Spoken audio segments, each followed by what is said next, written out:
Good morning, Bills Mafia. We are here. Finally made it the first week of the postseason. Hey, it's been a long season, but we finally made it here. I'm Justus General Radford, and of course, as always, I'm with the legend in 2 games. No Muki, well, 3 games now. No Muki Hawkins. What's going on, Mook? How you feeling this morning? Hey, man. Football Sunday, playoff. I'm ready. All right, so we got a big game today, big matchup. The red hot Trevor Lawrence versus, best quarterback in the world, Josh Allen, right? The Jaguars are on a heater, 8-game win streak. And the Bills limped into the playoffs a little bit. You know, you take that loss to the Eagles. You don't really play the last week. Josh Allen, have been going through some injuries.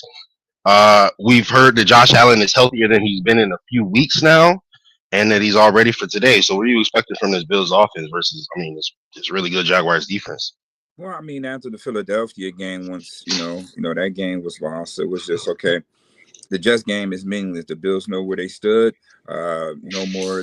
They could either been a 7 seed or a 5 seed. So the division was over at that point. One thing that they were trying to stay a part of is the AFC divisional race.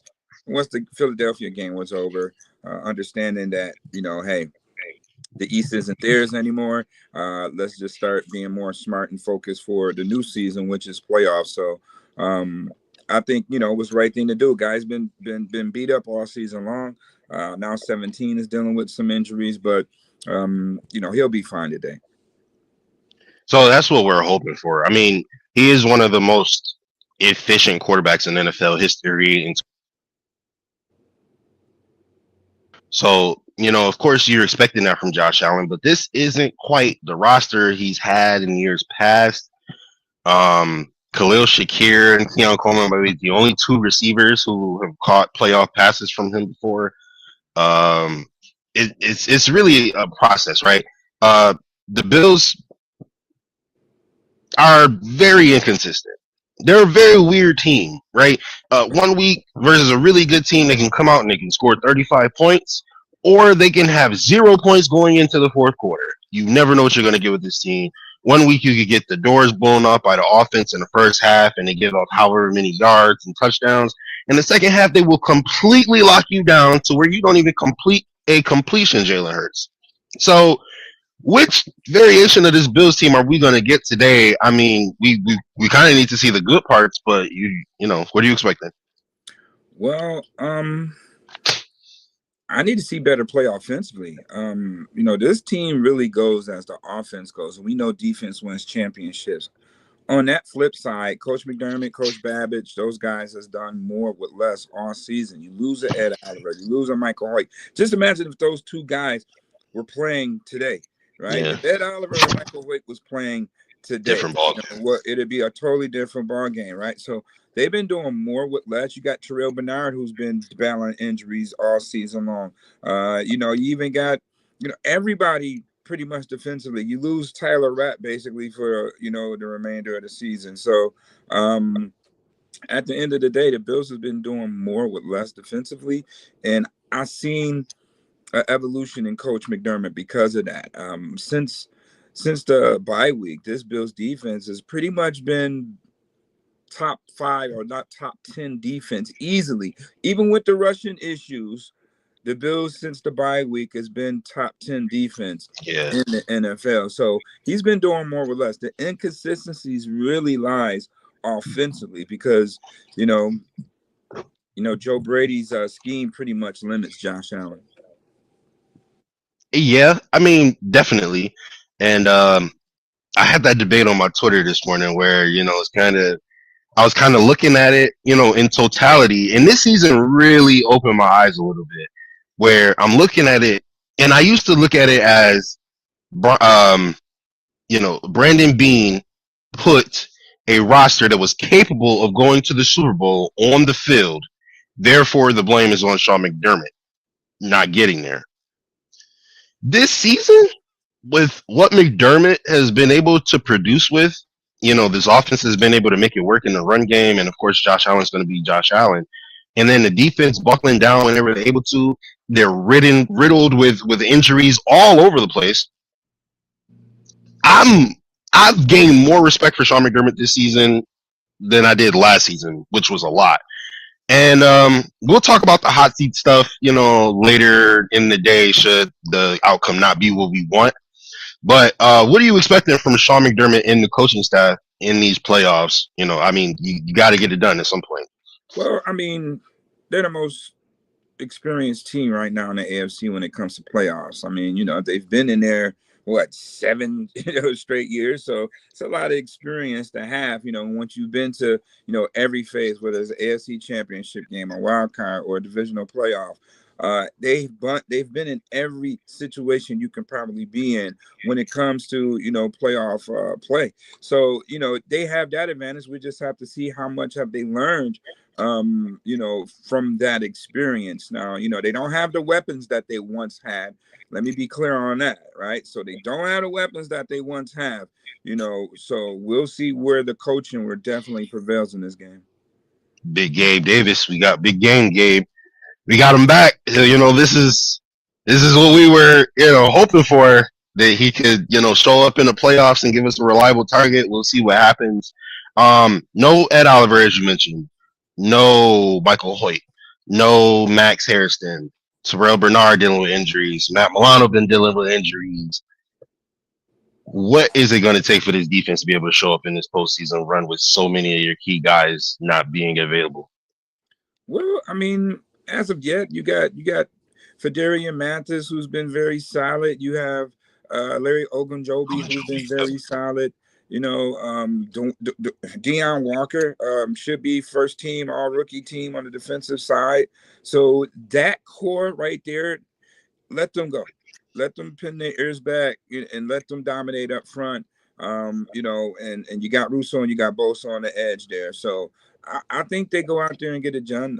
They've heard the chatter all week long about how teams can't stop the run. So we all know that the playoffs really expose who you really are. So if the Bills, obviously their weakness is can't stop the run, guess what? Jacksonville is definitely going to, try to run the ball today with Travis Etienne and set up play action in the pass game. So, those are some of the things that you have to face when you're pegged as not being able to stop the run. Yeah, you mentioned the interior guys, and those guys are 100%, or Deion Walker, Ed Oliver, that whole core is 100% going to be what we look forward to down the line as this roster progresses. But today specifically, and in these playoffs, I'm really looking at the two guys on the edge. And you know who I'm talking about when I say the two guys. The two main guys, Gregory Rousseau and Joey Bosa, right? Gregory Rousseau, you got your money, bro. First round pick. This is where you make it. He turned into a demon against Philly. So I had never seen Greg Rousseau act like that before in my life. He was looking like Myles Garrett. What the one thing I did not like about Miami tape Gregory Rousseau was same with Boogie Basham, same with Landon Jackson.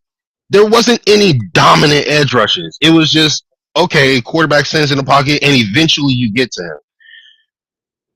Versus Philly, I had never seen, I don't know what took over Gregory Rousseau, but he turned into a dominant edge rusher where he's swiping hands and getting to the quarterback, where he's dipping underneath the tackle to get to the quarterback.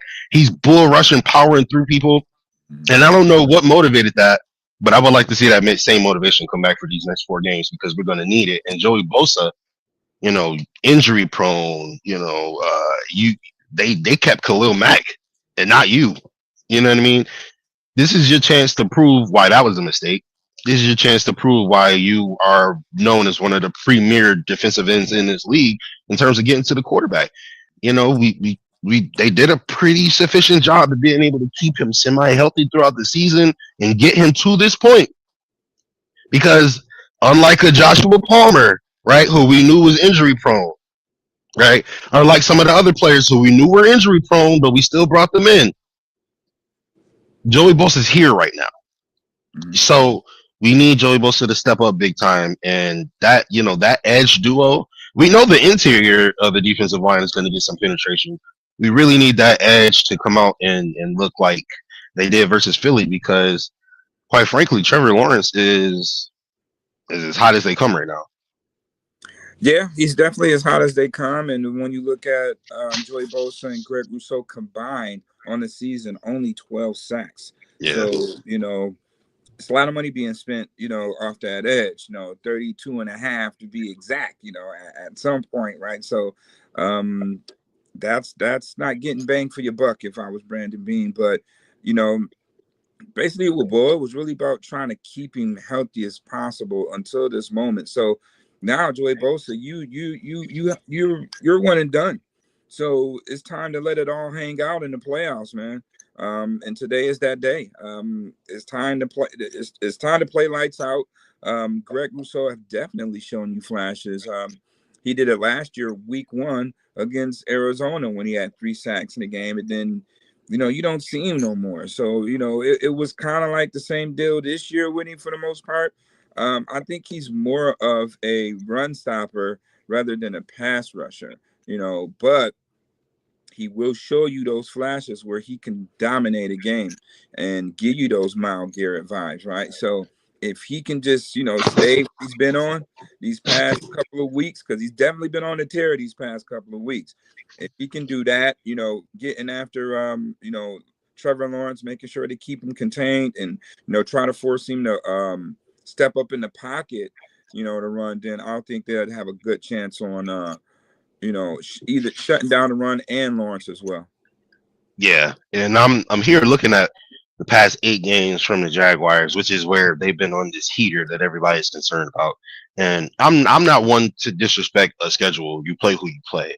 But we've got the Titans, we've got the post Daniel Jones Colts, the Broncos, which is a pretty good win, even though they're not as good as I think they are. The Jets, again, the post Daniel Jones Colts, and the Titans, Cardinals, and Chargers. Not exactly murderer's row. So when you look at the Buffalo Bills, what they've been able to do, like, I don't care that the Chiefs and the Ravens didn't make the playoffs. Okay, the Chiefs, the Ravens, and the Bengals, for that matter. All right, healthy. Well, I can't speak that for the Chiefs because Patrick Mahomes was healthy pretty much the whole season. But for the most part, healthy. All 3 of those teams are going to be championship contenders, at least playoff contention. Mm-hmm. The Bills beat all 3 of those teams at their healthiest. Not only did Josh Allen play well in all 3 games, but the defense also showed up, well, since the Ravens game and since the first half of the Bengals game. But the defense showed up when it mattered. No, scratch that. The defense showed up when it mattered.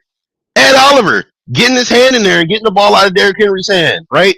Christian Benford stepping up 2 weeks in a row versus the Steelers. He got a fumble 6, and then versus the Bengals, he snatched the ball out of Joe Burrow's hands for a pick 6, right?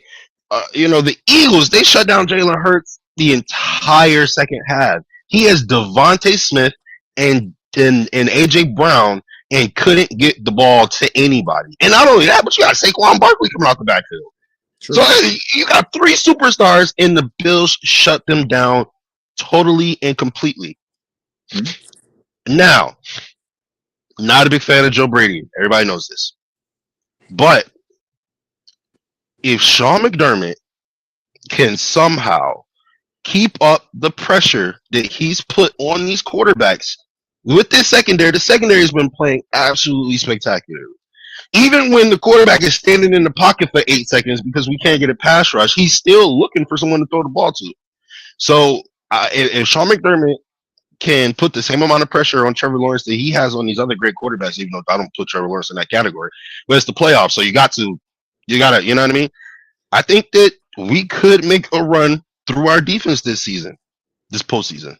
Well, I mean, that's the recipe to win a championship, to win a Super Bowl. You got to have a sound run in the game. And, obviously defense has to stop the other team from scoring. You know what I mean? So at the end of the day, the Bills do have those elements. But I just think that it's kind of underrated. Everybody is just looking at, when the Bills were 4-0 and then all of a sudden they lost a few games.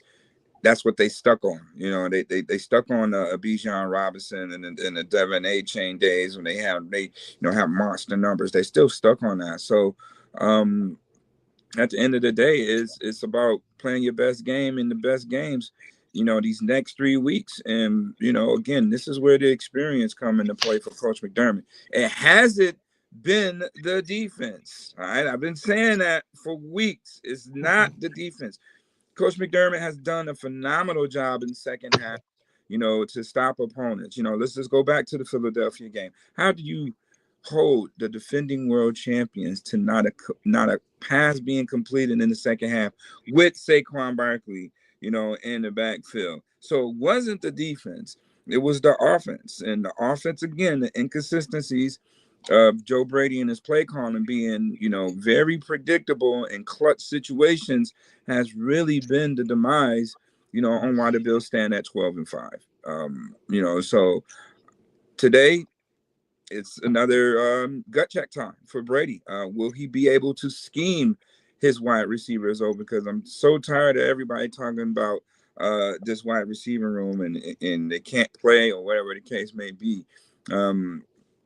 Limited Josh Allen, with the bubble screens. Like, I'm a football coach, so I understand what that does, and bubble screens, now they work sometimes, but in the clutch situations, you will figure that, okay, I want to see a play that they've been waiting to play the entire game. And we don't see that. We see a bubble screen. So if us as Bills fans and reporters and analysts see that, what do you think the other team do?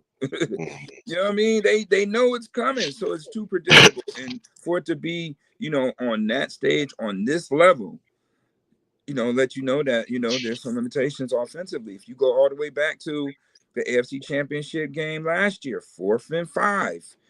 How do you blitz your safety and your corner in a passing situation to go to the Super Bowl? That just means that this coach knows what you're doing in this situation. So that can't happen. Not having James Cook on the field again versus Philadelphia. They do that a lot. Games on the line. James Cook is not on the field. So hopefully today the Bills shouldn't, get in that situation where it comes to a 2-minute drill. Because I would hate not to have James Cook out there when the game is on the line today. And, we suffer a crushing play or crushing blow, towards the end, like they did in the AFC Championship game. So to me, it's all about Brady. It's all about how he calls it up, how he dials it up today.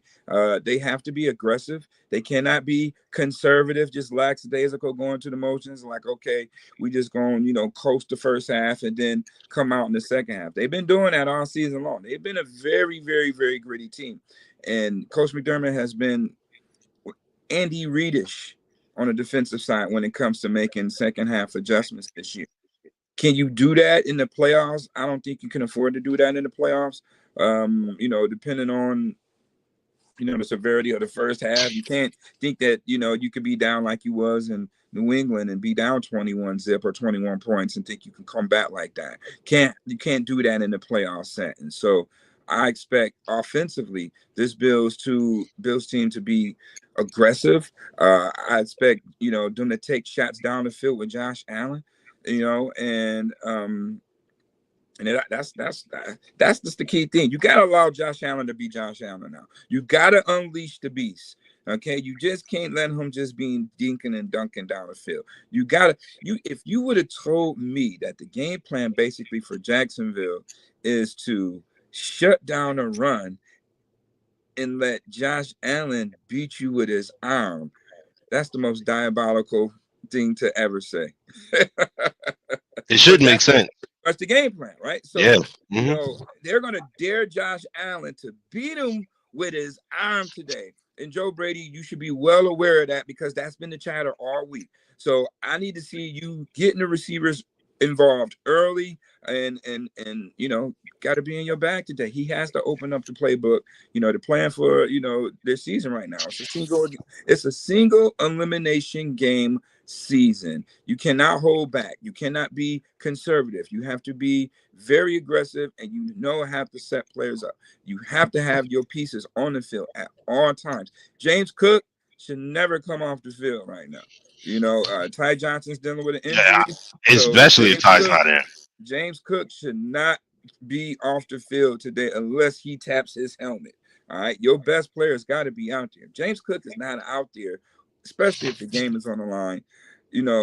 I mean, that's letting me know or saying to me that James Cook don't give you the best chance to win. And again, that's the most diabolical thing to say. You know what I mean? Like, so if he's not out there when the game matters the most, I have a big question mark with that. And it's not, it's not because of Sean McDermott. It's because of the offense and the play calling and the situational personnel from Joe Brady. Yeah. If James Cook was utilized the way he was supposed to be utilized, he would have 2,000 yards this year. Well, he would have been first team All Pro because that's what they definitely would have been based it on. They based it on Bijan Robinson having 300 more total yards from scrimmage than the rushing yards, and I think that's kind of contradiction because I feel like that should be the All Pro first team or the All Purpose. James Cook led the league in rushing, so that means he has more rushing yards than Bijan. So when it comes to All Pro running back, James Cook is first team. Yeah. Okay. When it comes to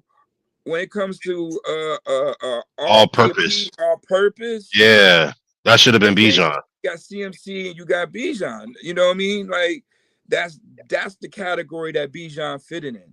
He shouldn't have been the top running back because he had more total yards from scrimmage. But guess what? Who do you fought for that? Joe Brady. Because in passing situations, James Cook is not on the football field. And they drafted him. He was a receiving running back. He sure was. So you have to follow Joe Brady for James Cook not being first team All Pro. Yeah. That's why if he was used the way he was supposed to, he would have had 2,000 yards this year easy. But the reason apparently you don't you rest him and you don't play him as much as you could is so that he isn't used up by the playoffs. It's not like that. Well, now we in the playoffs, it's been games where he's been off the field and he's really not even utilized in the passing game as much. No, but I'm saying the logic behind it is theoretically supposed to be because you don't want to wear him out for the playoffs. You want him to be fresh for the playoffs. That's what they said. So if that was your logic, you're not even sure if you're going to make the playoffs. You know what I mean? You're not even sure. The Bills was out of the playoff scene early. What are we talking about? There's a lot of questionable decision making that could be argued. You know what I mean? You look at the Bills the defense doesn't usually show up until the second half. We go into third quarters with 0 points. But my overall point is that this is the time where James Cook needs to be on the field exclusively, unless he is asking not to be on the field. Right. Unless he say, "Yo, I need a ball real quick," Yeah, you need to have your best players on the field, especially if you are going to double down on neglecting to have a number one receiver. You need to have only blue chip players that you are afforded on the field for the postseason. Now, the biggest question this week so far has been Josh Allen. Patrick Mahomes, Lamar Jackson, and I guess Joe Burrow, even though he never makes the playoffs. None of them are in the playoffs. And instead of that meaning, Josh Allen finished better than them all, and there's no pressure. And, he was the only quarterback good enough to carry his team to the postseason and getting kudos for that. Apparently, it's went the other way, and all the pressure is on him to win because the other three are not in the postseason. What are your thoughts on all the pressure being on Josh Allen to win the Super Bowl this year? It's no pressure on Josh. Josh has got to play football. Josh got to be the player that the Bills drafted him to be. I don't think it's no pressure. Everybody want to go run with that analogy. There's no Burrow. It's no Jackson. It's no Mahomes because other than Jackson, those two other guys that I mentioned, those are the ones who have really been beating Josh Allen in the playoffs. And that's why everybody is running with it's pressure on Josh narrative because Allen and Burrow isn't there. And then on top of the Bills have not won a playoff game on the road in the Josh Allen era. All right. So, a lot of that. That's a testament to how good the Bills have been. I don't think that's a real thing. A lot of that is on it's all on Mahomes' behalf outside the first game, which was in Houston. Yeah, Right. Well, yeah, right. So that's they look at those analogies, but to me, it's no pressure on Josh Allen. Josh Allen has to play football, but Joe Brady needs to unleash the beast, and that's really has been the problem. If Joe Brady unleashed the beast, then it's no pressure. Josh Allen will lead you to a Super Bowl, and his playoff numbers prove that. So Brady, you got to emulate those type of numbers, especially in the playoffs, because listen. You remember when the Bills were running the ball early last season and Josh Allen, didn't like it. Like he didn't like it. Then all of a sudden they started throwing the ball all over the yard again. You know what I mean? So you gotta let Josh Allen be Josh Allen, especially in the playoffs. If everybody's saying that it's pressure on Josh Allen, well, let Josh Allen go down guns blazing or whatever the case may be. Let Josh Allen be Josh Allen, and you'll see Josh Allen leading his team to a Super Bowl. Hey man, I certainly hope so. It's going to be an interesting one today. Do you have any predictions? I'm not going to ask you for a final score prediction because I'm not a big fan of that personally. But do you have any predictions for the game in terms of how you think it's going to go? Again, if the Bills offense come to the party, then there's a possibility they can really dominate this game. We need to see them be ultra aggressive offensive. We have not seen an aggressive Bills team. My thing is this: now Bills will come down in their first possession and just make it look so easy. And then all of a sudden he just puts it on cruise control. He takes the foot off the gas. Like it has to be all gas, no brakes. Starting today, it has to be all gas, no brakes, man. You can't just come down, make it look easy, and then defense make a play, get a 3 and out or something, and then you want to start experimenting and get conservative with the play calling, man. You got to open the playbook up today, man. Gabe Davis will be out there. Keon Coleman will be actually suited up today. So will we see 12 personnel? Will we see an aggressive 12 personnel group with Dawson Knox and Kincaid? So I'm really excited to see, what Joe Brady is going to cook up today. So he has to be in his bag. Defensively, the boys told me Friday that, they got some new wrinkles defensively to contain Trevor Lawrence and shut down the run. So I'm excited to see what that's going to be. I'm not really worried about the defense. If they can stop the run, a lot of people, give Jacksonville credit for being the number one run defense, but nobody's been talking about the Bills possesses the number one pass defense. And I heard that all week. But the Bills, here it is, stand number one in pass defense. Mad Max will definitely be a big blow. Because he's been the reason why a lot of receivers been quiet. Again, this Bills defense shut down AJ Brown and Devontae Smith to no catches, and some of that was due to Mad Max being out in the field, being able to run with the speed guys. So it's going to be a good matchup to see Washington out there, Brian Thomas, excuse me, 1-on-1 with the Bills corner, and we don't know who will that be. So that's going to be a key factor, a key matchup right there in the passing game, because they use him really to be, to stretch the field downfield, and Parker Washington working underneath. So it's going to be interesting on both sides. Game is run up front in the trenches, and I think the Bills are going to be playing with a chip on their shoulder. Again, they want to talk about Josh Hines Allen. He only got 7 sacks on the season too. So it's a lot of pump faking. Going on just because Jacksonville has been on this 8-game winning streak. Trevor Lawrence has been playing, up to his potential, and now it's a new season. So it's creme de la creme. Everybody is good when it comes to the playoffs, from 1 seed to the 7 seed, and you're gonna have a exciting ball game. I'm gonna say Bills 31, Jacksonville 23. Okay. Nice. Was the more than touchdown? All right, so 7.5 spread. You taking the over? I think it's gonna be. I'm not gonna say a blowout, but I do think it's gonna be a rout. I don't know who's gonna win. All right, but whoever wins, I think is gonna win convincingly. I could see the Bills come out and totally laying an egg because it wouldn't be the first time it happened this season. right? I could also see the Bills come out firing on all cylinders because it wouldn't be the first time it happens. They cannot be scared to play football against the Jacksonville Jaguars. To miss me with that. They cannot be scared to play football. Should they have been scared to play the Dolphins? Should they have been scared to play the Falcons? Yeah, right. That's why I'm saying what I'm saying. They can't be scared to play Jacksonville. Not when you're the most seasoned team in here. They better act like it. They better act like they better act like out there. They better act like it. I do have faith in McDermott though. I think he's gonna get the boys right, and I hope the Bills can get a win today. I think they will win. I guess we'll see. But we are right on time.